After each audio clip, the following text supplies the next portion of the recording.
हम लोग revolt of 1857 के कॉजेस पढ़ रहे थे। ठीक है, उसके पहले एक बहुत इंपॉर्टेंट रिवोल्ट है, उसके बारे में हम लोग थोड़ा सा समझ लेते हैं, फिर हम वापस अपने रिवोल्ट पे आते हैं। पाइका रिवोल्ट, एक पाइका विद्रोह हुआ था उड़ीसा में। ठीक है, जहां पाइका शब्द उड़ीसा का एक उड़िया भाषा का शब्द है, जिसका मतलब होता है मजदूर वर्ग, किसान वर्ग। ठीक है, तो पाइका रिवोल्ट 1817 से शुरू हुआ, 1825 तक चला और उड़ीसा में शुरू हुआ था और इसके लीडर थे बक्सी जगबंधु, BAXI बक्सी, या कभी कभी BAKSHI बख्शी भी मिल सकता है। तो बक्सी जगबंधु इसके लीडर थे। Paikas were the peasants militia of the Gajapati ruler of Orissa. हमने मिडाइवल पीरियड में पढ़ा है, उड़ीसा में गजपति शासक शासन करते थे। ये उन्हीं के अंडर में काम करने वाले जनरली ये किसान थे, लेकिन जब युद्ध वगैरह का समय आता था तो ये सेना में भर्ती होकर के सैनिक का काम भी करते थे, इसलिए इनको कहा जाता था पीजेंट मिलिशिया, यानी सैनिक लड़ाकू। ठीक है, तो गजपति रूलर के यहाँ ये काम करते थे। जब ये खेती किसानी का काम करते थे तो जनरली ये किसान तो थे ही, तो ये किसानों पर जो लैंड रेवेन्यू सिस्टम अंग्रेजों ने लगाया था, उस लैंड रेवेन्यू सिस्टम में जो बढ़े हुए टैक्स थे, उन टैक्सों के खिलाफ इन्होंने अंग्रेजों के खिलाफ विद्रोह किया था। और ये एक बहुत बड़ा विद्रोह था, माने 1857 के पहले यदि कोई बड़े लेवल पे विद्रोह हुआ है तो वो पाइका विद्रोह था। और one of the largest revolt of eastern India, पूर्वी भारत का ये सबसे बड़ा, ठीक है, वन ऑफ द लार्जेस्ट नहीं, लार्जेस्ट ही इसको लिखेंगे। ठीक है, ये है the largest revolt of eastern India. इसलिए उड़ीसा के लोगों ने, वहां के नवीन पटनायक जो सीएम है, उन्होंने प्रधानमंत्री को चिट्ठी भी लिखी 2017 में, क्योंकि 1817 से 2017 यानी 200 साल पूरे हो गए थे इस रिवोल्ट के, तो चिट्ठी लिखी गई थी और चिट्ठी में कहा गया था कि चूंकि ये जो रिवोल्ट है ये 1857 के पहले का बहुत बड़ा विद्रोह था, इसलिए इसको राष्ट्रीय जो है फर्स्ट वॉर ऑफ इंडिपेंडेंस, आजादी के लिए भारत की पहली लड़ाई घोषित की जानी चाहिए। अभी आजादी के लिए पहली लड़ाई का दर्जा किसको हासिल है? 1857 के रिवोल्ट को हम फर्स्ट वॉर ऑफ इंडिपेंडेंस अभी कहते हैं। लेकिन उड़ीसा वाले मांग कर रहे हैं कि पाइका विद्रोह को डिक्लेयर किया जाए फर्स्ट वॉर ऑफ इंडिपेंडेंस। ठीक है, इसी प्रकार साउथ इंडिया वाले बेल्लोर म्यूटनी जो 1806 में हुआ था, बेल्लोर विद्रोह, उसको बोल रहे हैं कि भैया ये पहला फर्स्ट वॉर ऑफ इंडिपेंडेंस ये है। ठीक है, 1806 में हुआ था। कुछ लोग कहते हैं त्रावणकोर विद्रोह हुआ था 1808 में, साउथ वाले, तो उसको first war of independence declare किया जाए। ठीक है, तो अभी गवर्नमेंट ने सबका रिक्वेस्ट जो है वो रिजेक्ट कर दिया है और अब हिस्ट्री नए तरीके से लिखने का काम चल रहा है। तो देखते हैं कि आने वाले दिनों में फर्स्ट वॉर ऑफ इंडिपेंडेंस का टाइटल किसको मिलता है। अभी तो फर्स्ट वॉर ऑफ इंडिपेंडेंस जो है वो 1857 को ही माना जाता है। ठीक है, तो पाइका रिवोल्ट आपको ध्यान रखना। द रिलीजियस डिसेबिलिटीज एक्ट या the caste disability removal act 1850 में ब्रिटिश ईस्ट इंडिया कंपनी जो भारत में थी, उसने भारत के लिए एक कानून बनाया था जिसको कहते थे धार्मिक अयोग्यता अधिनियम या जातिगत अयोग्यता को समाप्त करने वाला अधिनियम 1850। ये नियम क्या था इसको समझते हैं।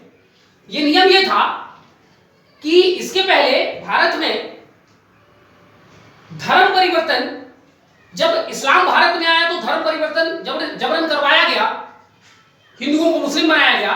उसी प्रकार जब क्रिश्चियन मिशनरीज भारत में आई, खास करके 1813 के बाद, क्योंकि 1813 के चार्टर एक्ट में क्रिश्चियन मिशनरीज को भारत आने और अपने धर्म का प्रचार प्रसार करने, और भारत के जो हिंदू लोग हैं, क्योंकि मुस्लिम तो ज्यादा कट्टर होते थे, मुस्लिम बहुत कम कन्वर्ट होते हैं, ठीक है, लेकिन हिंदू अपनी गरीबी, अपनी मजबूरी और कई प्रकार की समस्याओं के कारण कन्वर्जन उनमें ज्यादा पाया जाता है। तो हिंदुओं को क्रिश्चियन बनाने के लिए क्रिश्चियन मिशनरीज काम कर रहे थे। इसलिए भारत में जो हिंदू लोग थे उन्होंने भी अपने धर्म को बचाने के लिए ये नियम कर दिया कि अब जो भी आदमी, जो भी हिंदू व्यक्ति क्रिश्चियन बनता है या मुसलमान बनता है या कोई दूसरा धर्म अपनाता है, तो उसको जात से, समाज से अलग कर दिया जाएगा और उसको पिता की संपत्ति से जो अधिकार मिलना चाहिए वो भी नहीं मिलेगा। ये नियम चलता था, ठीक है, हिंदुओं में। लेकिन इस एक्ट ने, 1850 के एक्ट में उसी व्यवस्था को खत्म कर दिया। तो it abolished all laws affecting the rights of person converting to another religion और कास्ट। इस एक्ट में क्या किया गया, कोई भी व्यक्ति किसी जात में या किसी धर्म में यदि अपना धर्म परिवर्तन करता है तो उसके किसी प्रकार के अधिकार का हनन नहीं होगा, ना उसको समाज से बहिष्कृत किया जाएगा, ना उसको जाति से बहिष्कृत किया जाएगा। अर्थात वो क्रिश्चियन होने के बाद भी अपने सारे अधिकार और अपनी सारी जो पूर्व वाली व्यवस्था है उसको प्राप्त करता रहेगा। ठीक है। It also enabled a convert to inherit his parental property. वे हिंदू जो कन्वर्ट हो रहे थे उनको अब पिता की संपत्ति भी मिलेगी, ऐसा कानून बना दिया गया था। ठीक है। तो इस कानून ने भी जो धार्मिक भावनाएं लोगों की आहत थी, खासकर हिंदुओं की जो धार्मिक भावनाएं आहत थी, उसमें और जो है आग में घी का काम किया। इससे लोग जो है और भड़क गए और जो हिंदू थे उनको पक्का भरोसा हो गया कि ये जो ब्रिटिश ईस्ट इंडिया कंपनी है, ब्रिटिश राज है, इसका ओवरऑल उद्देश्य हमारे धर्म को नष्ट करना है, हमें जबरन क्रिश्चियन बनाना है। और जब 1857 का विद्रोह हुआ तो ये सारे लोग उसमें कूद पड़े कि अगर अपने धर्म की रक्षा करनी है तो इनको यहां से भगाओ। ठीक है। तो ये आपको बात याद रखनी। अब हम वापस आ जाते हैं अपने रिवोल्ट के कारण पे। तो जो 1857 के विद्रोह थे उसके हम कई कारण पढ़ चुके हैं। ठीक है। आर्थिक कारण पढ़ चुके, प्रशासनिक कारण पढ़ चुके, राजनीतिक कारण पढ़ चुके, और चौथे नंबर में हम लोग पढ़ रहे थे सैनिक कारण, मिलिट्री कॉजेस। और उसमें हम लोगों ने ए बी सी 3 हेडिंग थे, उसके अंदर वो हमने कर लिया था। अब हम आते हैं डी कि मिलिट्री कारण क्या थे। Defeat of British army. देखिए इस बात को समझते हैं, भारत में ब्रिटिश सेना का बहुत बड़ा भौकाल था और भारत में कोई भी राजा महाराजा, कोई भी आम आदमी ये सोच ही नहीं सकता था कि ब्रिटिश सेना को कभी हराई जा सकती है। क्योंकि ब्रिटेन ने, जो ब्रिटिश सेना है भारत में, कंपनी की जो सेना है भारत में, उसने मैसूर को पराजित किया, सिखों को पराजित किया, कई लोगों को पराजित किया, भारत में मराठों को पराजित किया, मुगलों को पराजित किया। तो एक अपराजेय सेना मानी जाती थी ब्रिटिश सेना भारत में, और भारत के लोगों के दिल दिमाग में यही थी कि ब्रिटिश सेना अपराजेय है, इसलिए कभी उनसे टक्कर लेने, विद्रोह करने की हिम्मत बहुत ज्यादा मात्रा में नहीं दिखाई गई। या दिखाई गई तो अल्टीमेटली हार हुआ। हमने इसके पहले 300 से ज्यादा विद्रोह हुए थे 1857 के पहले। सारे विद्रोहों को अंग्रेजों ने बड़े आसानी से समाप्त कर दिया, कुचल दिया, लोगों को फांसी पे चढ़ा दिया। ठीक है। तो लेकिन भारत के बाहर और एकाध युद्ध भारत में भी अंग्रेजी सेना हारी है। जब भारत के लोगों को पता चला कि अंग्रेजी सेना हार भी सकती है, बस उसको हराने के लिए तरीका चाहिए, तो भारत के लोगों का, भारत के सैनिकों का मनोबल बढ़ा। और 1857 में जब मौका मिला अंग्रेजों के खिलाफ विद्रोह करने का, तो लोगों के दिल दिमाग में यह बात भरी पड़ी थी कि अंग्रेज अब अपराजेय नहीं है, उन्हें हराया जा सकता है। ठीक है। तो ये इस कारण से भी 1857 के विद्रोह में मदद मिली। तो ये ब्रिटिश डिफीट क्या है? The British army was treated as undefeated by the Indians. भारतीय मानते थे कि अनडिफीटेड है, अपराजेय है। But when it defeated in various wars, Indian sepoys get motivated. लेकिन जब ब्रिटिश सेना की कई जगह हार हुई तो ये भ्रम कि ब्रिटिश सेना अपराजेय है समाप्त हुआ। किन किन युद्धों में अंग्रेजों की हार हुई है? एंग्लो अफगान वॉर 1838 से 42 तक जो हुआ था उसमें अंग्रेजों की हार हुई थी। एंग्लो सिख वॉर 1845-46 में भी अंग्रेज एक तरीके से हारे तो नहीं थे, लेकिन हार के बराबर ही स्थिति उनकी हो गई थी। इसके अलावा क्रीमियन वॉर, क्रीमिया यूरोप में एक जगह है, यूक्रेन के पास एक छोटा सा पेनिनसुला है, क्रीमिया पेनिनसुला, उस पे कब्जा को लेकर के लड़ाई हो रही थी। एक तरफ रूस था, दूसरी तरफ टर्की था, ब्रिटेन था, फ्रांस था, सरडानिया था, माने इटली का जो हिस्सा है सरडानिया, इजिप्ट थे। ठीक है। ये सब मिलकर लड़ रहे थे आपस में। ठीक है। इस युद्ध में भी ब्रिटेन की हार हुई थी। ठीक है। और 1855 से 57 यानी जब विद्रोह भारत में चल रहा था उस समय क्रीमिया वॉर भी वहां चल रहा था। इसमें अल्टीमेटली ब्रिटेन की पराजय हुई थी। ठीक है। तो इस स्थिति ने भी यह भ्रम तोड़ा कि जब रसिया हरा सकता है इनको तो हम क्यों नहीं हरा सकते। ठीक है। फिर अगला है संथाल अपराइजिंग 1855 से 57। तो संथालों ने विद्रोह किया था, हालांकि संथालों की हार हुई थी उसमें, लेकिन संथालों ने बहुत बुरी तरह चोट पहुंचाई थी अंग्रेजी सेना को। तो इन सब कारणों से भारत के लोगों का मनोबल बढ़ा कि अगर सही ढंग से मिलजुल करके लड़ाई लड़ी जाए तो अंग्रेजों को हराना कोई बड़ी बात नहीं। और यही बात मंगल पांडे लोगों को समझा रहे थे, खासकर सैनिकों को समझा रहे थे कि ये अंग्रेज हमारी बदौलत ही इतनी बड़ी शक्ति है और इन अंग्रेजों के अंदर कोई दम नहीं है। और उसने किसी अधिकारी को एक बार एक हाथ मारा था तो वो गिर गया था, पर उठ ही नहीं पाया। तो दिखाया भी उसने सैनिकों को कि देखो इन लोगों की ये हालत है, एक हाथ मार तो उठ नहीं सकते, तो हम अगर इनके साथ मिलकर के लड़े तो इनको बहुत जल्दी यहां से भगाया जा सकता। तो इन सारी बातों ने कुल मिलाकर के जो विद्रोही लोग थे उनका मनोबल बढ़ाया। ठीक है, अगला कारण था एनेक्सेशन ऑफ अवध। अवध पर हम जानते हैं कि डलहौजी की जो विलय नीति थी, डॉक्ट्राइन ऑफ लेफ्ट, वो लागू नहीं होता, लेकिन अवध को हड़पना जरूरी था। मैं पिछले वीडियो में आपको पढ़ा चुका हूं। इसलिए जबरदस्ती अवध पर यह चार्ज लगाया गया कि आपकी जनता आपसे खुश नहीं है, आप कुप्रशासन करते हैं, आपके पास मिस गवर्नेंस, माल एडमिनिस्ट्रेशन है। ठीक है, इसलिए आपको अवध अंग्रेजों के हाथ में दे देनी चाहिए, आप अच्छा शासक नहीं। हालांकि ये 100% झूठी बात है, लेकिन अब क्या करोगे, अंग्रेजों की नीयत थी। ठीक है, तो अवध को अल्टीमेटली हड़प लिया गया। अब जब अवध को हड़प लिया गया तो अवध में 3 बड़े वर्ग थे जो बहुत नाराज हो गए। पहले तो थे तालुकदार। तालुकदार कौन है?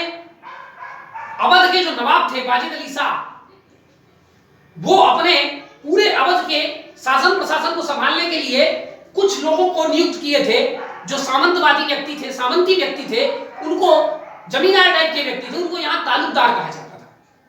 इन तालुकदारों की संख्या थी 21,000 तालुकदार थे, और ये अपने अपने में एक प्रकार से रीजनल किंग की तरह, ये जो फ्यूडल्स है, तालुकदार है, ये काम करते थे। ठीक है, तो जब अवध को मिला लिया गया तो वहां तालुकदारों की जरूरत अब अंग्रेजों को नहीं है, तो तालुकदार सारे 21,000 बेरोजगार हो गए बेचारे, उनका मान सम्मान प्रतिष्ठा सब खत्म हो गया। इसके अलावा दूसरी बात, जो बंगाल की सेना है, बंगाल की सेना में चूंकि बंगाल को हड़पा गया था, प्लासी का युद्ध करके बंगाल को हड़पा गया था, इसलिए बंगाल की सेना में यदि वहीं के लोगों को भर्ती किया जाता तो दिक्कत होती, हो सकता है वो देर सवेर विद्रोह कर देते। इसलिए वॉरेन हेस्टिंग्स ने, जो लॉर्ड क्लाइव के बाद आए थे, उन्होंने एक बढ़िया सी रणनीति बनाई। और रणनीति क्या बनाई कि बंगाल में जो सैनिक भर्ती किए जाएंगे वो लोकल बंगाल के नहीं होंगे। ठीक है, तो उन्होंने अवध के ज्यादा से ज्यादा लोगों को बंगाल की सेना में भर्ती किया था, और बंगाल की सेना में उच्च जाति के लोगों को भर्ती किया गया था। ठीक है, जैसे ब्राह्मण और क्षत्रिय, और वो सारे के सारे अवध के थे। तो जब अवध का विलय कर लिया गया और ये खबर जब बंगाल में पहुंची, तो बंगाल के वे सैनिक जो अवध के थे, जिनकी संख्या सबसे ज्यादा थी, वो भी अंग्रेजी सेना से नाराज थे, और उनको जब कभी मौका मिलता तो वो जरूर कुछ बड़ा विद्रोह करते, और 1857 ने वही मौका इनको दिया। ठीक है, चलिए, तो in Bengal army most of the sepoys were from higher caste Bhumihar and Kshatriya of Awadh. Bhumihar Brahmin होते हैं, एक उनकी जाति होती है ब्राह्मण, तो भूमिहार ब्राह्मण और क्षत्रिय जो थे अवध के, वो बंगाल की सेना में थे। जब बंगाल की सेना को पता चला कि अवध का जबरदस्ती विलय कर लिया गया है बिना किसी पॉलिसी के जबरन, तो उनको बड़ा दुख पहुंचा। ठीक है, अब अगले में आते हैं हम लोग 6वें नंबर। 5 कारण कंप्लीट हो गए। 6वें नंबर पे हम आते हैं धार्मिक कारण। रिलीजियस पॉलिसीज क्या थी अंग्रेजों की, जिसके कारण भारतीय लोग उससे नाराज थे, और अल्टीमेटली 1857 के विद्रोह में उन्होंने साथ दिया। पहला, activities of Christian missionaries. Christian missionary जबरन लालच दे करके, भय दिखा करके, गरीबी का मजाक उड़ा करके, हमारे धर्म को नीचा बता करके, तमाम रीति साम दाम दंड भेद, ये क्रिश्चियन मिशनरीज हिंदुओं को खास करके टारगेट करके उनको क्रिश्चियन बना रहे थे, और ज्यादातर ये गरीब इलाकों में घूमते थे, आदिवासी इलाकों में घूमते थे, उनको जबरन जो है वो ईसाई बना लिया जाता था। इससे स्वाभाविक बात है धर्म को खतरा महसूस हुआ। ठीक है, दूसरा, बोन पाउडर फ्लोर। ऐसी भी खबर आ रही थी कि अब जो गेहूं आ रहा है, खासकर सेना में जो रोटी बनती थी जिस गेहूं से, उस गेहूं में जानवरों की हड्डियों का चूर्ण मिलाया जा रहा है। ऐसी खबर लोगों के अंदर फैली। इससे भी लोगों को डर हुआ कि भाई ये जो उच्च वर्ग के जो ब्राह्मण और क्षत्रिय लोग जो सेना में होते थे वो मांस भी नहीं खाते थे, और जानवरों की हड्डी तो बहुत बड़ी बात है, यानी सीधी सी बात है धर्म को नष्ट करने। और ईसाई लोग वो तो सब खाते थे, नॉन वेज वगैरह बढ़िया जम के खाते थे। ठीक है, तो उनको लगा कि हमें हमारा धर्म भ्रष्ट जो है वो किया जा रहा है, और जब हम धर्म भ्रष्ट हो जाएंगे, समाज को पता चलेगा कि ये जो है हड्डी मिला हुआ आटा खाता है, तो स्वाभाविक बात है उस जात वाले इसको इस जात से अलग कर देंगे, और तब ये बेचारा बेसहारा हो जाएगा, और तब हम इसको क्रिश्चियन बना लेंगे। ये तमाम रणनीति चल रही थी। डेप्लॉइंग इंडियन सिपाहीज ओवरसीज। हम लोग जानते हैं 1856 में एक एक्ट आया था, पिछले वीडियो में हमने देखा था, general service enlistment act, Canning के समय 1856 में। और इस एक्ट में यह कह दिया गया था कि अब कोई भी भारतीय सिपाही को ब्रिटिश अधिकारी जहां भी नियुक्त करेगा, जहां भी युद्ध लड़ने भेजेगा, उसको जाना पड़ेगा, नानुकुर नहीं करेगा, और करेगा तो उसका कोर्ट मार्शल कर देंगे। और हिंदुओं में यह प्रथा थी कि हम समुद्र पार नहीं करेंगे, ये हमारे धर्म के विरुद्ध है, लेकिन उनको समुद्र पार करके बर्मा भेजा गया, ठीक है। इसके अलावा उनको और भी कई जगहों पर भेजा गया। इससे उनको लगा कि हमारे धर्म की कोई परवाह नहीं करते, हमारा धर्म ये नष्ट कर देंगे। द रिलीजियस डिसेबिलिटीज एक्ट 1850, ये रिलीजियस डिसेबिलिटी एक्ट 1850 क्या है, उसके प्रावधान क्या है, इससे हिंदुओं को लगा कि ये जबरन क्रिश्चियन बनाकर के उनको हिंदुओं का अधिकार भी दे रहे हैं, क्रिश्चियन का अधिकार भी दे रहे हैं। मिलिट्री कैप, सेना में जो टोपी चलती थी उसमें भी खबर है कि वो गाय और सुअर के चमड़ों से बनती थी, इससे भी थोड़ा लोगों को डर लगा। ग्रीस्ड कार्ट्रिज, अब मैं इसके पहले वीडियो में बता चुका हूं, ठीक है। एक राइफल चलता था, एनफील्ड राइफल, जिसके बारे में मैं आपको आगे बताऊंगा। एनफील्ड राइफल अब यही बता देता हूं। एनफील्ड राइफल, इसके पहले जो राइफल चलती थी, ये बात 1857 की है, जनवरी की। तो जनवरी 1857 में ब्रिटिश सेना अपने सैनिकों के लिए नए प्रकार का बंदूक लेके आई। ये बंदूक 1853 में जो है इंग्लैंड में बना था। अब इंग्लैंड में इस बंदूक की खासियत ये थी कि इसके पहले जो राइफल चलते थे उसकी तुलना में इससे जो मारी जाने वाली गोली थी ये ज्यादा दूरी तक जाती थी। एक ही अच्छा फीचर था इसमें कि ये ज्यादा डिस्टेंस कवर करता था, ठीक है। इसलिए इस राइफल को इंट्रोड्यूस किया गया था भारतीय सेना में।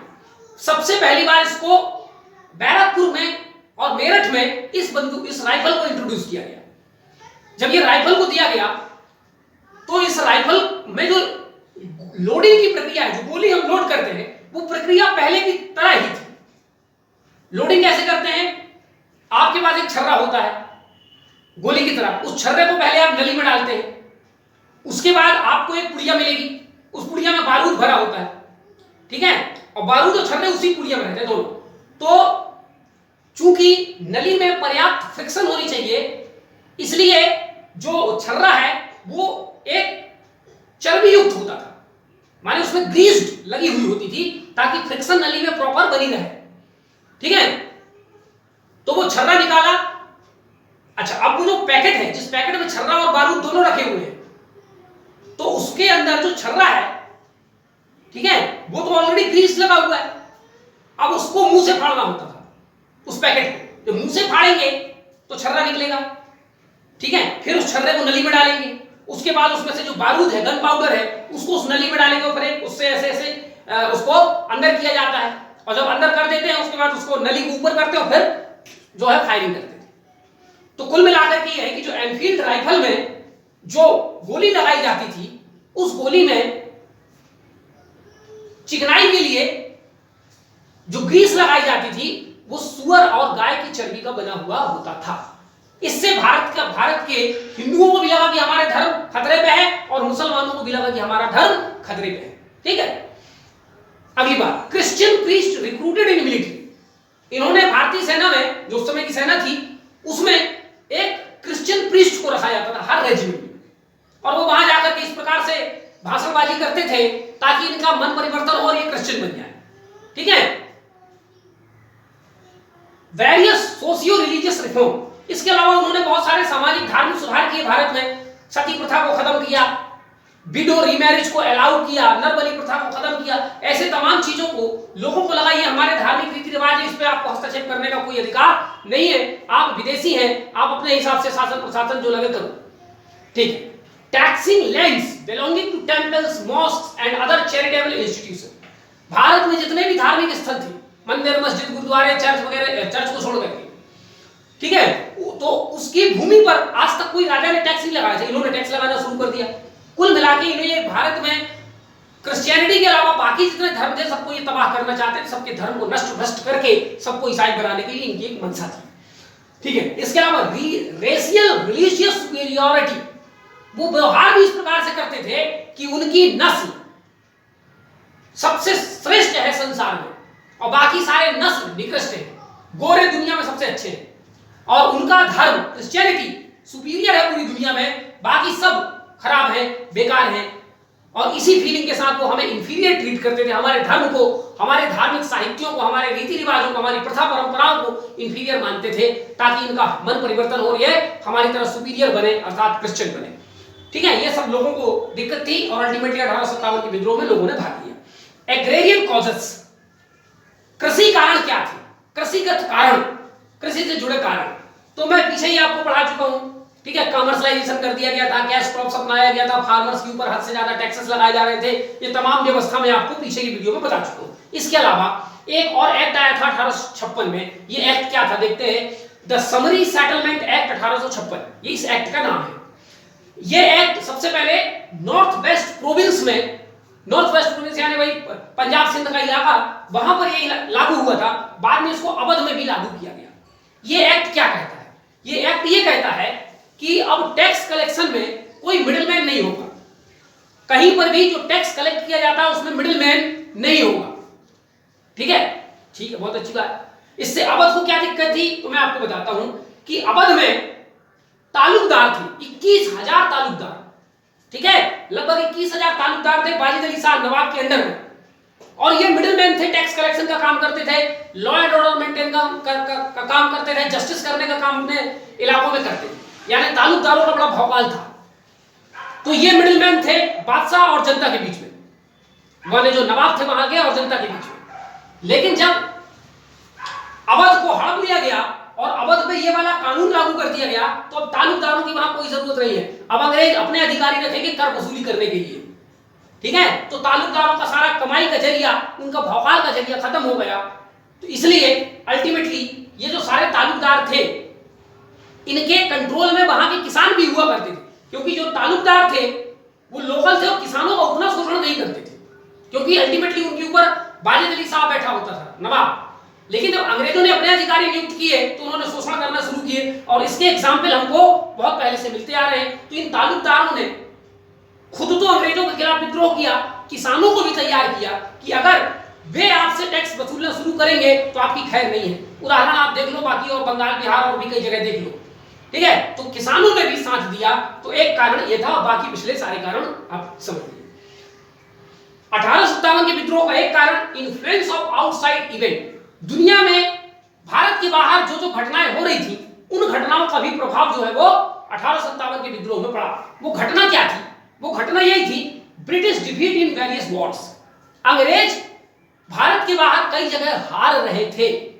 एक तो अमेरिका में हार चुके थे 1776 में, फिर नेपोलियन का उदय हुआ तो कई एक जगह फ्रांसीसियों से भी हारे अंग्रेज लोग, फिर अफगान युद्ध में हारे, फिर क्रीमियन युद्ध में हारे। तो ऐसे कई जगह अंग्रेजों की हार हो रही थी। इन घटनाओं ने भी भारत के लोगों को जागृत करने के लिए प्रेरित किया। इसके अलावा यूरोप में लिबरलिज्म जैसी, ह्यूमनिज्म जैसी, लिबर्टी, इक्वालिटी जैसे कॉन्सेप्ट आ रहे थे। Is it clear?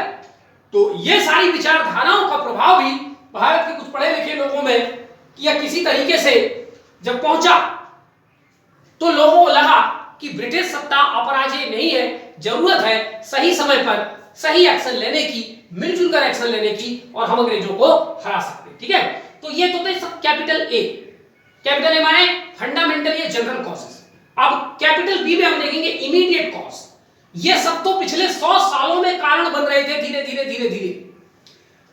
लेकिन अचानक एक दिन क्या हुआ जिसने पिछले 100 साल से दबे हुए जनता, सिपाही, जमींदार, राजा महाराजा सभी लोगों के गुस्से को हवा दे दी। ऐसी कौन सी घटना थी? उस घटना को, उस कारण को हम बोलते हैं इमीडिएट कॉज, तात्कालिक कारण। तो वो तात्कालिक कारण क्या थी? वही कार्ट्रिज वाला था, समझते हैं। The background was already set. युद्ध होना है, विद्रोह होना है, इसकी तो पिछले 100 सालों से बैकग्राउंड बन रहा था, क्योंकि जिस तरीके से वो हमारे धार्मिक, आर्थिक, राजनीतिक सभी मामलों में हस्तक्षेप करके हमारा शोषण कर रहे थे, हमें अपना गुलाम बना लेना चाहते थे, सबको क्रिश्चियन बना लेना चाहते थे, हमारा आर्थिक शोषण कर रहे थे, हमारी शिक्षा संस्कृति सबको तहस नहस कर रहे थे, तो भारतीय समाज का 90% जनता असंतुष्ट थी अंग्रेज की नीतियों से। केवल 10% लोग ही थे जिसमें जमींदार, साहूकार, कुछ चाटुकार, नवाब, राजा महाराजे, ठीक है, कुछ पढ़े लिखे मिडिल क्लास और अपर क्लास के लोग, ये 10% लोग ही थे जो अंग्रेजों की चाटुकारिता और उनकी प्रशंसा में उनको लगता था कि हमें मजा है, और 90% जनता प्रताड़ित थी अंग्रेजों की सभी प्रकार की नीतियों से। तो बैकग्राउंड तो पिछले 100 सालों से बन रहा था। Only a push was needed. एक बड़ा विद्रोह करने के लिए एक झटके की जरूरत थी, एक चिंगारी की जरूरत थी, एक हवा की जरूरत थी। The issue of greased cartridge provided it. ये चर्बी लगे कारतूस का जो मुद्दा था, इसने वो चिंगारी का काम किया, वो हवा का काम किया, वो पुश का काम किया, और इसी के साथ 1857 का विद्रोह शुरू हो जाता है। ठीक है, तो मैं कहानी सुना चुका हूं। A new Enfield rifle A53, Enfield company है, उसकी गाड़ियां आज भी आती है बाजार में, एनफील्ड वगैरह है ना। तो एनफील्ड कंपनी है ब्रिटेन में, तो एनफील्ड राइफल बनाती थी उस समय, हथियार बनाती थी, अब बुलेट भी बना रही है। A53 उसका नाम था, क्योंकि 53 में आया था, सन 1853 में आया था। वाज इंट्रोड्यूस्ड, तो भारत में जो अंग्रेजी सेना है वहां पर ये वाली राइफल को लाया गया था, क्योंकि ये पहले से कुछ ज्यादा दूरी तक गोली को भेज सकती थी। Grease was made from lard. Lard माने होता है पॉर्क फैट। लार्ड एक टेक्निकल वर्ड है जिसका मतलब होता है सुअर की चर्बी। एंड टैलो, TALLOW, टैलो माने होता है काउ फैट, गाय की चर्बी। इन दोनों चर्बियों को मिलाकर के जो ग्रीस थी, जो लुब्रिकेशन के लिए लगाया जाता था, वो बनाया जाता था। एंड सप्लाइड बाय, और इसको बनाकर के सप्लाई करने का काम एक भारतीय कंपनी करती थी। उस कंपनी का नाम था गंगाधर बैनर्जी एंड कंपनी, कलकत्ता में थी ये। ठीक है, और इसका प्रोडक्शन ये बनाती थी लुब्रिकेंट, और वो पूरा पैकेट जिसमें छर्रा होता था और बारूद होता था, ये सब होता था, उसका प्रोडक्शन कहां पर होता था? फोर्ट विलियम कलकत्ता में उसका पूरा प्रोडक्शन होता था। ठीक है, तो इसके कई सबूत थे कि चर्बी मिले हुआ है। जब सैनिकों ने शिकायत किया अंग्रेज अधिकारियों से, तो पहले तो अंग्रेज अधिकारियों ने उसको गंभीरता से नहीं लिया, बोला ये सब भ्रम है, ठीक है, इस पर नहीं आओ। लेकिन बाद में जब विद्रोह शुरू हुआ तो लोगों को इसका सबूत भी मिला कि ये बात सही है, गलत नहीं है, अंग्रेज बेवकूफ हमको बना रहे हैं। ठीक है, तो ये था इमीडिएट कारण।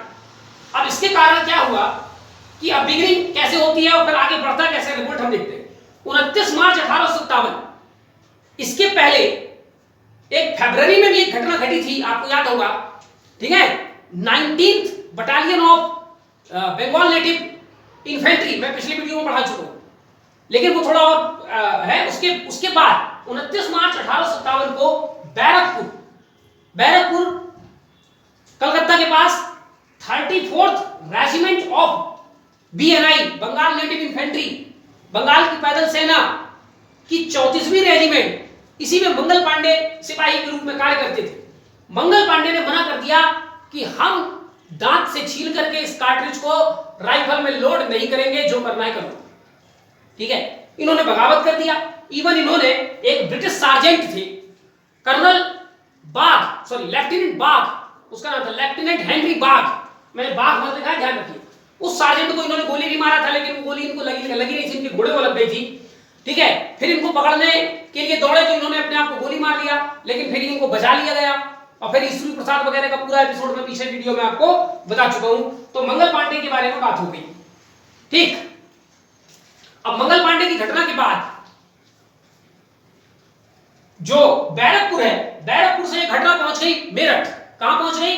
बैरकपुर से जो ये मंगल पांडे वाली जो बात चली, तो ये पहुंच गई मेरठ। और जब मेरठ पहुंची तो वहां पर एक अधिकारी था, अंग्रेज अधिकारी, वो जानबूझ करके भारतीय सैनिकों को नीचा दिखाने के लिए, कुल उनकी रेजिमेंट में 90 लोग थे, 90 लोगों का परेड करवाया और सबको बोला चलो आज हम फायरिंग की प्रैक्टिस करते हैं।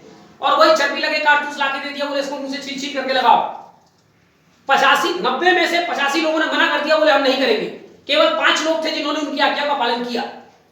तो वही हुआ, इन 85 लोगों को तुरंत सस्पेंड कर दिया गया, बड़ा अपमानित किया गया, उनकी वर्दी के बल्ले अल्ले जो थे सब निकाल लिए गए और उनको 10 साल की कठोर कारावास, जिसमें बामशक्कत कहते हैं, कठोर मजदूरी करेंगे आप और कारावास में रहेंगे, उनको ये सजा दे दिया गया।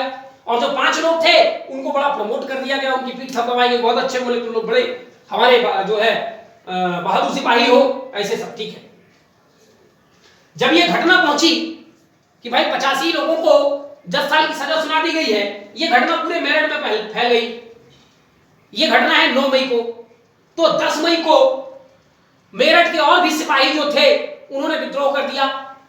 जब विद्रोह कर दिया यहां से, और विद्रोह करने के बाद वहां के जो कुछ अंग्रेज अधिकारी थे उनको मारे पीटे, कुछ हथियार छुड़ाए मेरठ से, और फिर मेरठ के आसपास बुलंदशहर, बिजनौर, परीक्षितपुर, ऐसे सारे आसपास के, मेरठ के आसपास के इलाके में ये घटनाएं तेजी से फैली और बड़े उस समय के जो असंतुष्ट जितने लोग थे, जो सैनिकों के साथ समर्थन रखते थे, उन्होंने इस रिवोल्ट को हवा दी और ये रिवोल्ट मेरठ में तेजी से फैला। 10 मई को ये सारे विद्रोही, जो सैनिक विद्रोही थे, इन्होंने बाकी सैनिकों को भी संदेश भेजा और सारे सैनिकों को साथ में लेकर के प्रोग्राम बनाने लगे कि अब क्या करें, आगे का रास्ता क्या होगा। कुछ लोगों ने बोला हम कानपुर चलते हैं, वहां नाना साहेब है, हम नाना साहेब के साथ मिलकर के बात करेंगे। कुछ बोले हम झांसी चलते हैं, वहां तात्या टोपे हैं, रानी लक्ष्मीबाई है, उनसे मिलकर बात करेंगे। सबने अल्टीमेटली सोचा कि ये सब ठीक नहीं है, हम चलते हैं दिल्ली। दिल्ली पहुंचेंगे और वहां पर हिंदुस्तान का बादशाह बहादुर शाह जफर है और हम उनको बोलेंगे कि आप युद्ध की घोषणा कीजिए, विद्रोह की घोषणा कीजिए, क्योंकि अल्टीमेटली हिंदुस्तान के बादशाह थे। यह अलग बात है कि अंग्रेज उनकी कोई इज्जत नहीं करते थे और उस समय भारत के जितने राजे महाराजे थे वो हिंदुस्तान के बादशाह यानी मुगल बादशाह को बड़ी इज्जत की नजर से देखते थे। तो बोले हम एक ऐसे व्यक्ति के पास जाएं जिसकी आवाज पूरी भारत के सब राजा महाराजा सुनते हो। तो ये लोग चले गए कहां, दिल्ली। और दिल्ली जाने के पीछे इनका उद्देश्य क्या था? अच्छा, इसके पहले एक और घटना समझते हैं। यहां मेरठ में और मेरठ के आसपास के इलाकों में, उत्तर प्रदेश में आज भी काफी गुर्जर लोग रहते हैं। तो गुर्जर लोगों ने बहुत बढ़ चढ़ करके विद्रोहियों का साथ दिया था, ठीक है। यहां तक कि यहां के एक जमींदार थे चौधरी कदम सिंह, ये गुर्जर लोगों का नेता थे। इन्होंने बढ़ चढ़ के विद्रोह में जो है विद्रोहियों का साथ दिया था और अंग्रेजों के खिलाफ बगावत की थी। तो ये नाम आपको याद है। तो ये मार्च रिवोल्ट करे 10 मई को और ये चले गए कहां, दिल्ली की तरफ। मेरठ से दिल्ली की दूरी है 40 माइल। अब 40 माइल को किलोमीटर में कन्वर्ट करना है तो 1.6 के आसपास का गुणा कर लेना, ठीक है। तो लगभग 65 किलोमीटर की दूरी है मेरठ से दिल्ली। तो इस डिस्टेंस को इन्होंने दिन भर में कवर किया और ये पहुंच गए 11 मई को दिल्ली। दिल्ली पहुंचा और दिल्ली पहुंच के वहां की जो अंग्रेजों की शस्त्रागार थी, जहां कुछ बंदूक हथियार रखे रहते थे, उनको लूटा। सबसे पहले वहां के जो सारे अंग्रेज अधिकारी थे उनको मारा पीटा, शस्त्रागार लूटा और ये सब लूट कूट करके ये पहुंच गए कहां, मुगल बादशाह के दरवाजे पर पहुंच गए। मुगल बादशाह 81 साल के बुजुर्ग व्यक्ति अपनी आराम गाह में बैठे चिलम पी रहे थे, खांस रहे थे, बीमार भी थे। उनके सेनापति थे बख्त खान। सेनापति तो रह नहीं गए क्योंकि सेना नहीं रह गई थी, लेकिन नाम के सेनापति थे बख्त खान। वो बख्त खान यहां पर आए और बोले महाराज, मतलब बादशाह, बाहर जो है बागी सिपाही आए हुए हैं और आपसे मिलना चाहते हैं। और कारण ये है कि उन्होंने विद्रोह कर दिया और वो चाहते हैं कि इस विद्रोह को आप समर्थन करें और आप पूरे हिंदुस्तान के लोगों को एकत्रित करके इस विद्रोह की अगुवाई करें, ठीक है। अब बहादुर शाह 81 साल का व्यक्ति, एक तरफ अंग्रेज उनको प्रताड़ित किए हुए थे, इधर दूसरी तरफ से सैनिक आ गए। मुगल बादशाह को लगा कि अब मेरे पास कोई रास्ता नहीं है, अगर मैं विद्रोहियों का साथ नहीं दूंगा तो ये मार डालेंगे, साथ दूंगा तो अंग्रेज मार डालेंगे। लेकिन साथ देने में एक फायदा है, एक आशा है कि अगर विद्रोह सफल हुआ तो इन्होंने मुझे हिंदुस्तान के बादशाह बनाने का वादा किया है, मैं हिंदुस्तान का बादशाह बन जाऊंगा और मुगल ग्लोरी एक बार फिर से वापस लौट आएगी, ठीक है। और हार गए तो मरना तो वैसे ही है। तो बड़ी मजबूरी में मुगल बादशाह ने ये एक्सेप्ट कर लिया कि ठीक है, मैं एक्सेप्ट करता हूं कि मैं हिंदुस्तान का बादशाह हूं। और रातों रात उन्होंने आदेश दिया मेरे नाम के सिक्के ढाले जाए, मेरे नाम का भारत के जितने राजा महाराजा उनको चिट्ठी लिखी जाए। यानी ऑफिशियली बहादुर शाह ने डिक्लेयर कर दिया कि आज से हिंदुस्तान का बादशाह मैं हूं। ये एक प्रकार से अंग्रेजी सत्ता को चुनौती थी, क्योंकि अंग्रेजी सत्ता भारत में अपने आप को भारत का स्वामी मानती थी, वो बादशाह कोई कुछ नहीं मानती थी। लेकिन बादशाह ने अपने आप को जब डिक्लेयर कर दिया कि मैं हिंदुस्तान का बादशाह हूं, सिक्के भी डलवा दिए अपने नाम के, अपने नाम का चिट्ठी पत्री भी राजाओं के पास भेज दिया। तो सैनिकों ने अपना लीडर मुकर्रर कर दिया बादशाह को और ऑफिशियली 12 तारीख को मुगल बादशाह ने डिक्लेयर कर दिया कि हम अंग्रेजों के खिलाफ लड़ाई लड़ेंगे। उन्होंने अपने अंडर में आने वाले जितने राजा महाराजा थे, उस समय अवध भी इन्हीं का भाग था, इलाहाबाद भी इन्हीं के अंडर में आता था, ठीक है। तो एक समय मुगल बादशाह के अंडर में तो सब रह चुके हैं, हम लोग पिछले इतिहास में पढ़ चुके हैं। तो जो छोटे मोटे राजा महाराजा बच गए थे उनके पास चिट्ठी लिखी कि आप सब विद्रोह में हमारा साथ दे, इस प्रकार से चिट्ठी भेजिए, ठीक है। चलिए, अब चूंकि मुगल बादशाह को हिंदुस्तान का बादशाह नियुक्त कर दिया गया था और उन्हीं के नाम पे लड़ाई लड़ रही थी, तो कुछ लोग जो विद्रोह में साथ देने का मन बना चुके थे वो पीछे हट गए। इन कुछ लोगों में कौन थे? पठान, सिख। ये इसलिए पीछे हट गए क्योंकि इनको लगा कि हमें वापस मुगलों के अंदर में नहीं, राजपूत ये सब वापस मुगल शासन को इस्लामिक शासन के रूप में देखते थे, इसलिए उनका मन नहीं था कि वापस से इस्लामिक शासन की भारत में स्थापना हो, से अच्छा तो अंग्रेजी ठीक है। इसलिए वो समर्थन देना भी चाहते थे तो पीछे मुड़ गए। ठीक है, तो राजपूत, पठान, सिख, ये तीन लोग धार्मिक कारण से पीछे हट गए। पढ़े लिखे लोग इसलिए पीछे हट गए कि वही मुगल सत्ता वापस आएगी, वही घिसी पिटी सरकार चलेगी, अंग्रेज लोग तो आधुनिकीकरण कर रहे हैं, तो इसलिए कई लोग अनहैप्पी भी थे। है important centres of revolt and there leaders. अब हम देखते हैं कि विद्रोह धीरे धीरे पूरे भारत में कैसे फैला और कौन कौन से महत्वपूर्ण केंद्र थे भारत में जहां पर विद्रोह हुआ और उनके नेता कौन थे। तो रेवेड लिमिटेड, आपको एक बात ध्यान रखनी, 1857 का विद्रोह ऑल इंडिया लेवल का नहीं था, ये पूरे भारत में नहीं फैला, पूरा eastern India, western India, southern India तक नहीं फैला था, ये नॉर्दर्न और सेंट्रल। नॉर्दर्न माने आप बात कर ले तो कुछ भाग पंजाब, हरियाणा, दिल्ली, उत्तर प्रदेश, बिहार, बंगाल, मध्य प्रदेश, ठीक है, और आज का अगर बात करें तो झारखंड, छत्तीसगढ़, ये सब मिला करके, ठीक है। बाकी पूरा नॉर्थ ईस्ट हमारा इलाका जो है उससे वंचित था, तो ये ऑल इंडिया लेवल का नहीं था, तो ये लिमिटेड था। दूसरा, ये लोअर और मिडिल क्लास के लोगों तक ही पार्टिसिपेट रहा, जो अपर क्लास के पढ़े लिखे धनी लोग थे वो इसमें पार्टिसिपेट नहीं किए। इसके अलावा इसमें सारे फ्यूडल, सारे किंग, सारे जमींदार अंग्रेजों के खिलाफ नहीं लड़े, कुछ ही फ्यूडल, कुछ ही किंग, कुछ ही जमींदार, ये कुछ में वो हैं जो अंग्रेजों से प्रताड़ित थे, जिनकी जमींदारी, राजशाही सब छीन लिया गया था, वो इसमें भाग ले रहे थे। ठीक है, तो इसका नेचर ऑल इंडिया नहीं था, कंप्रहेंसिव नहीं था, इंक्लूसिव नहीं था। ठीक है, इंक्लूसिव माने सब लोग शामिल नहीं थे। चलिए, तो अब इसके जो इंपॉर्टेंट सेंटर थे उसमें पहला अवध। अवध में 4 जून 1857 को विद्रोह शुरू हुआ और मार्च 1858 में जाकर के ये विद्रोह खत्म हुआ। अवध हम जानते हैं ऑलरेडी वाजिद अली साहब वहां के नवाब थे जिनको हड़प लिया गया था। ठीक है, इसलिए अवध जो है 1857 के विद्रोह का सबसे महत्वपूर्ण केंद्र था, मोस्ट इंपॉर्टेंट सेंटर, और सबसे बड़ी सेना और सबसे ज्यादा नंबर में विद्रोही भी अवध से ही थे। ठीक है, उसका कारण यह था कि जब अवध को मिला लिया गया तो अवध की अपनी कुछ सेना थी, उस सेना को निरस्त कर दिया गया। तो अवध के नवाब के पास की सेना 75,000 उसके पास सेना थी, 21,000 तालुकदार थे, 1,000 से ज्यादा उनके पास नचैया गवैया इस प्रकार के कलाकार लोग थे, इसके अलावा कॉमन आदमी थे। तो लाखों की तादाद, लाखों से ऊपर की तादाद तो अकेले बंगाल में थी, सॉरी अवध में थी। तो सबसे बड़ा ट्रूप, सबसे बड़े विद्रोही अवध से मिले। ठीक है, इसमें रीजनल जो फ्यूडल थे, स्थानीय फ्यूडल जो बंगाल में अवध के नवाब के अंदर काम करते थे, वो उन्होंने इसमें लीडरशिप दिखाया। जैसे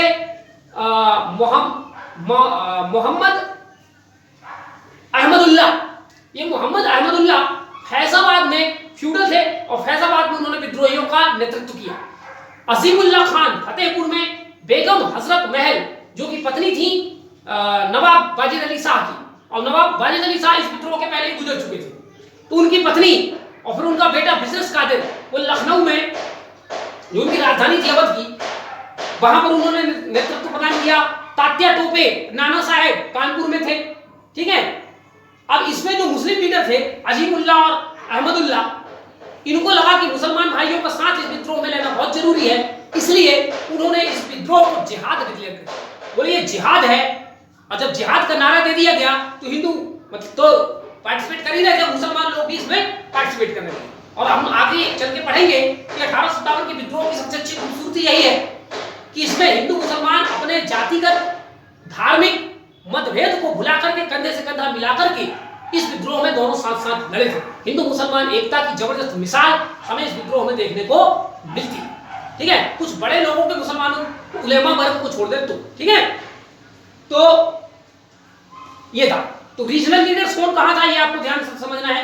इसके अलावा बेगम हजरत महल, BHM बेगम हजरत महल ने अपने बेटे बिजनेस कादिर को अवध का अगला नवाब घोषित कर दिया। इसका मतलब कि अंग्रेजों ने अवध को मिला लिया है, लेकिन हम उसको नहीं मानते, हमारा अगला नवाब कौन होगा, हमारा बेटा बिजनेस कादिर होगा। ये बात जो है डिक्लेयर कर दिया गया, यानी खुले रूप से अंग्रेजों के खिलाफ युद्ध की घोषणा थी। ठीक है, अब जब इन्होंने अवध में विद्रोह फैल गया, वहां के शस्त्रागारों को लूटे जाने लगे, अंग्रेज अधिकारियों को मारा जाने लगा, ठीक है, तो काफी मात्रा में दंगा फैला। जब दंगा फैला तो उसको काउंटर करने के लिए 3 अंग्रेज अधिकारी यहां पर भेजे गए। एक अंग्रेज अधिकारी ऑलरेडी पहले से ही वहां रह रहे थे, उनका नाम था हेनरी लॉरेंस। ये हेनरी लॉरेंस अवध में रेजिडेंट थे। रेजिडेंट क्या होता है सहायक संधि में हम पढ़ चुके, ठीक है। तो हेनरी लॉरेंस अवध के रेजिडेंट थे। इनको तो विद्रोहियों ने जिंदा जला करके मार डाला, ठीक। अब जब ये जिंदा जल के मर गए तो 2 और अंग्रेज अधिकारी थे, हैवलॉक और ऑट्रम। ये हैवलॉक और ऑट्रम तो मारे डर के वहां से भाग गए, ठीक। और फिर आता है हेनरी कैम्पबेल। हेनरी कैम्पबेल एक अंग्रेज सेना अधिकारी। जब उसको लगता है कि अवध की स्थिति खराब हो रही है तो वो नेपाल से मदद मांगता है, और नेपाल की जो गुरखा रेजिमेंट थी, गुरखा सैनिक थे, नेपाल के जो राणा करके जो वहां के प्रधानमंत्री, उन्होंने मदद किया अंग्रेजों को और अपनी सेना भेजी।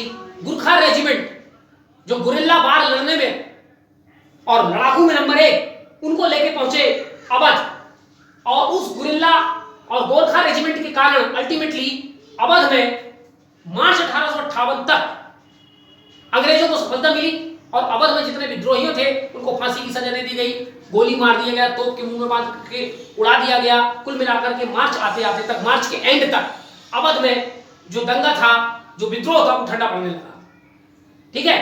और जब ये विद्रोहियों को अपनी हार होती हुई दिखाई दी तो जो बेगम हजरत महल है वो तो चली गई कहां, नेपाल। बेगम हजरत महल भाग करके चली गई नेपाल। अहमदुल्ला को अंग्रेजों ने पकड़ के मार दिया। एक जगन्नाथ सिंह नाम का एक जासूस अंग्रेजों का, उसने बता दिया कि अहमदुल्ला कहां छुपा हुआ है। अंग्रेज सेना गई, उसको पकड़ लिया और मार डाला गया, ठीक है। तो ये था अवध। अगले वीडियो में हम लोग कानपुर और झांसी और भी कई सेंटर्स है, वो हम डिटेल से थोड़ा देखेंगे। यहां पर 2 इंपॉर्टेंट नोट है, आपको समझ लेनी है। मेरठ के आसपास हरियाणा में एक इलाका है रेवाड़ी, और रेवाड़ी के राजा का नाम था राव तुलाराम, जिसने विद्रोहियों की मदद किया था, ठीक है। और इस राव तुलाराम ने उस समय रूस से मदद मांगी थी कि आपने जिस प्रकार ब्रिटेन को क्रिमियन वॉर में हराया है, हमारी भी मदद कीजिए, ठीक है। तो एक नाम यह याद रखना है कि किसने कहा था भैया रूस से कि हमारी मदद करो। अच्छा, रंघर्स, RANGHARS, रंघर्स। रंघर्स कौन है? ये मुस्लिम राजपूत है, ठीक है। ये मुसलमान तो हैं लेकिन राजपूत। मुस्लिम राजपूत क्या होते हैं? आपने देखा होगा सलमान खान की फिल्म है जिसमें प्राण बनता है दादा साईं, और ऐसे दादा सनम बेवफा है, सनम बेवफा, एकदम सही।